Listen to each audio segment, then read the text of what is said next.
The great heresy of separateness, a concentration of thought upon the personal individual, seeking personal rather than spiritual freedom, is the way which leads downward. The pathway of the self is the pathway to ever deeper realms and spheres of matter, until finally annihilation comes at the end of the cosmic cycle, when matter itself dissolves. Maya as matter is illusion. Aspire, cultivate your higher faculties. Beware of the glamorous lights of the lower nature, and particularly of the lower intermediate nature, which is called the psychical. There is nothing so deceptive as the false lights of Maya. Often fine-looking flowers contain deadly poison, either in bud or in thorn, or in both. The honey thereof is death-dealing, bringing death to the human soul. Seek first your own spiritual freedom and intellectual powers. Bathe in the light of your own spiritual nature, so that you shall have vision and willpower, and these other faculties will grow in you naturally, evenly, properly, easily. The law of laws of the universe is self-forgetfulness, not concentration of attention upon one's personal freedom, not even upon your own individuality. The primal law of the universe is living unto all things, not the doctrine that each must live for himself in order to develop for himself the spiritual powers within. The latter is a true enough as a bald and imperfect statement, but it is also misleading, dangerous, unwise, and therefore unholy as a statement of esoteric training, unless properly qualified, always qualified with the accompanying doctrine. Give up thy life if thou would find it. Live to benefit mankind, for this is the first step. If you will have the sun, then leave the earth and its clouds. The great heresy, and the only real heresy, is the idea that anything is separate, distinct, and different essentially from other things. That is a wandering from natural fact and law. For nature is nothing but coordination, cooperation, mutual helpfulness, and the rule of fundamental unity is perfectly universal. Everything in the universe lives for everything else. It is this sense of separateness that is the cause and root of all evil. It brings forth the craving for me. I want, I am, mine. And it is the sense of personal separateness, imagining that one is utterly separate from all others, utterly different, that prevents one from becoming that inner God within. For by becoming that inner God, you become consciously at one with the universe of which you are a child, an inseparable part. In the means, drawing upon strength inexhaustible, wisdom without compass, drinking at the fountains of inspiration which flow from the heart of the universe. Everyone is rooted in the common fountain of the cosmic life, intelligence, substance. Selfishness is restrictive. It is the foundation of all degeneration, of all moral decay, of all mental and physical weakness. It is crippling. It binds you in and leaves you no room to expand and to grow. Selfishness is the root of all evil, and therefore of weakness of mind, of lack of faculty, of lack of power, of lack of judgment, of lack of discrimination, of lack of a feeling heart. Selfishness is therefore the fertile cause of all misfortune and pain. Everything that cripples the native faculties of the human constitution arises out of selfishness. It brings about a deplorable and evil working view restricted to your own little circle of thought. You are then a prisoner, imprisoned in your own selfishness, and therefore you are fearfully crippled in life's noblest battles. Selfishness makes you a prisoner, and your prisoner is your lower self. Oh, the feeling of freedom, of true manhood, when one leaves the prison of the lower selfhood and feels one's oneness with the all. For in very truth you are that all in the mystic arcana of your own inmost being. It is selfishness and ignorance that cause men to differ and quarrel among themselves. For in self-seeking, men use the forces of nature for personal and selfish ends, sometimes deliberately, sometimes half-consciously. This is done by our free will, which is in itself nevertheless a divine power or quality. We have wills, they are free. We are part of the energies of the universe, for we are inseparable from it. We use our wills sometimes aright and sometimes awry. And when we use them aright, we see the wondrous mysteries in the hearts and faces of our fellows, and recognize greatness in their inmost being. For greatness is also in us, and greatness always recognizes greatness. And when we use these forces wrongly, unrightly, or awry, we employ the colorless forces of the universe, but do it evilly, seeking profit for self. Having free wills, we use these energies, and we do it in ignorance of the law of nature. Ignorance is a bane to man. If we knew what we were doing, if we knew that we were throwing into disarray the forces of the universe, arousing evil passions in ourselves and in other men, if we could but realize this fundamental truth of nature, that all things have a common root in ceaseless peace and harmony, no sane man would then tolerate discord and evil in himself, but would work to enlighten and aid his brothers.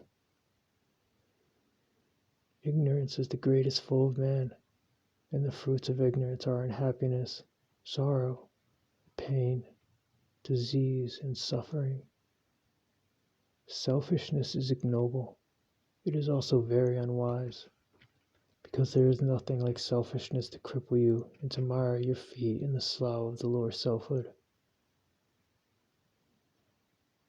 The road to success is the quenching of personality, the becoming impersonal, so that your feet are not mired by the mud, by the clinging dirt of material existence. The law is the same for all. Be impersonal, be self-forgetful. A man who thinks of naught but self, me, my plans, my property, my wishes, my thoughts, makes a perfect cocoon of imperfect and ugly selfhood around himself, through which nothing can shine, and which is like an adamantine wall around him, more hard and durable than steel. Indeed, we are surrounded by barriers of our own making, of our own construction, of our own thought fabric. And our worst barriers are within us. As man's consciousness grows, it bursts the bonds hemming it in, breaks down the barriers preventing its expression, and the inner splendor shines forth. Rigidity of thought, rigidity of opinions are barriers to true spiritual progress, because they signify dogmatism. They signify the blinds of self-satisfaction. They actually mean to change the metaphor, the closing of the doors of the mind to the entrance of a new truth, because men are never rigid and inelastic, so to say, in their souls.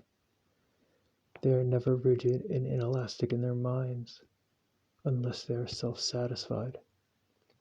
And there is nothing that blinds one's inner vision greatly to truth as does self-satisfaction.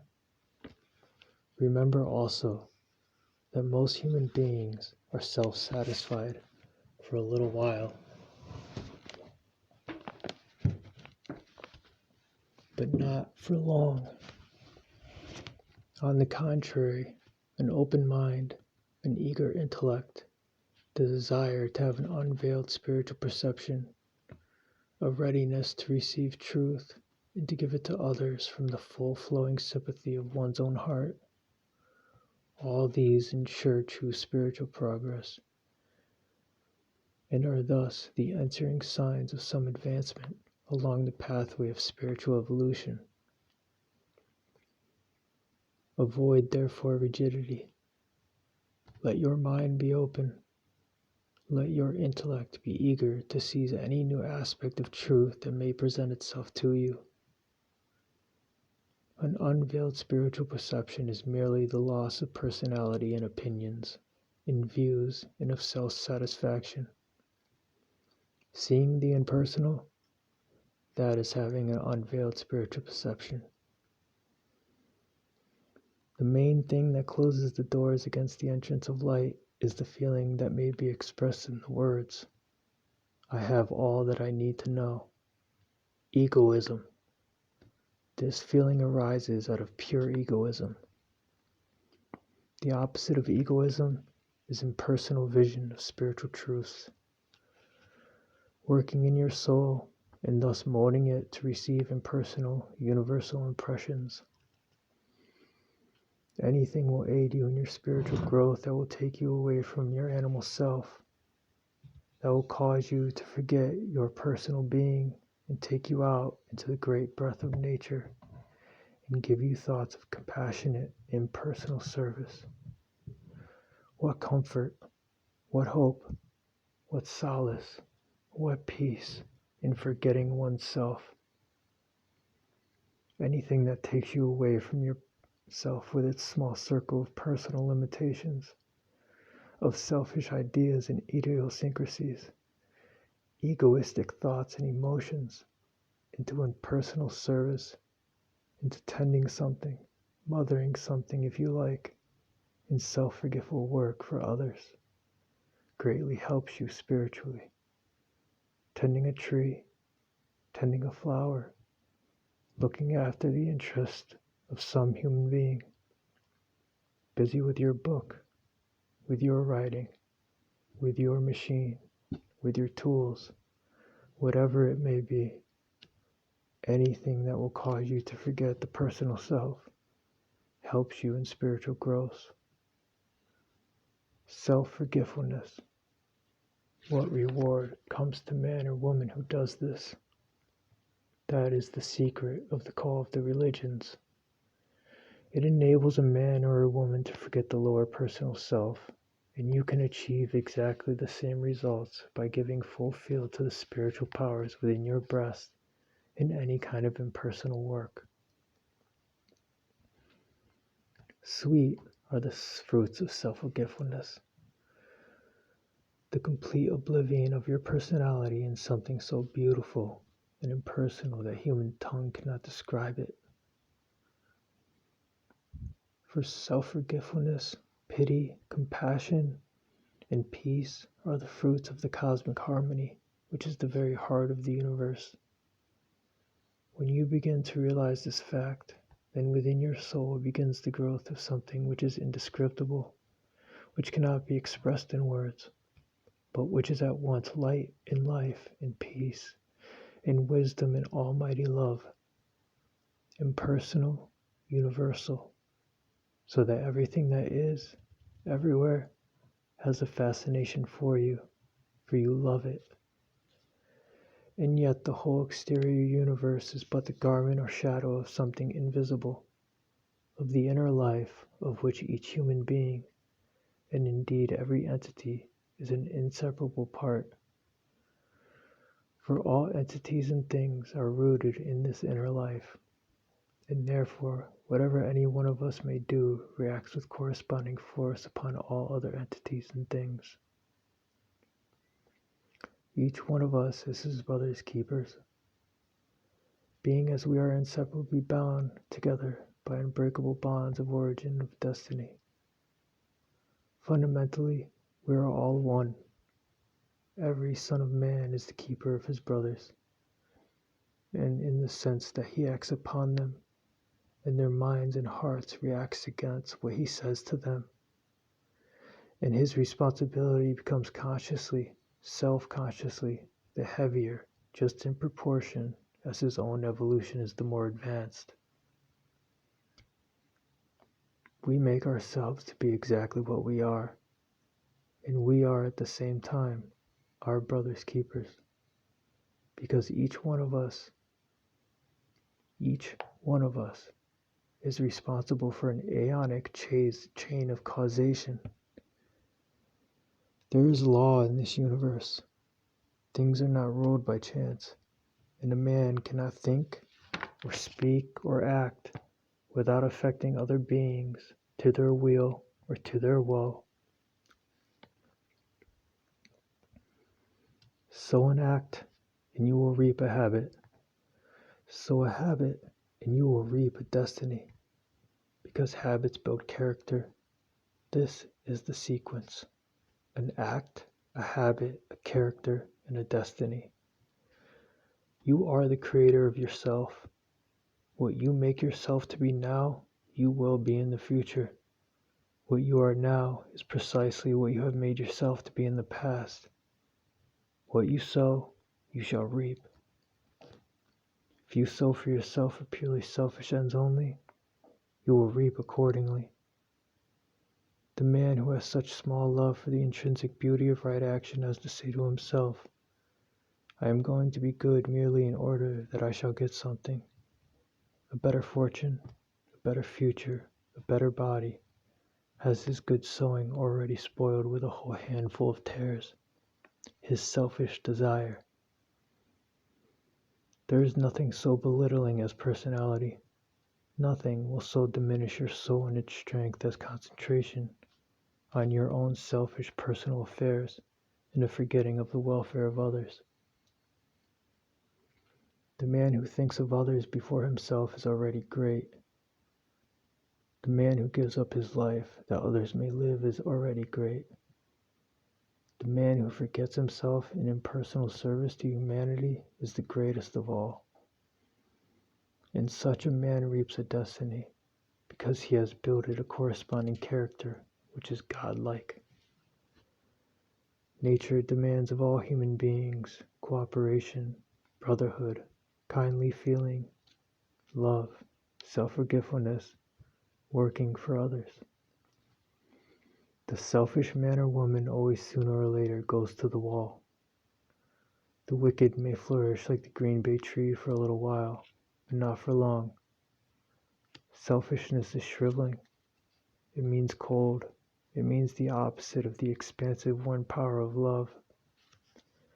Nature will not tolerate for long persistent the self-preferment to the detriment of others, for the very heart of nature is harmony.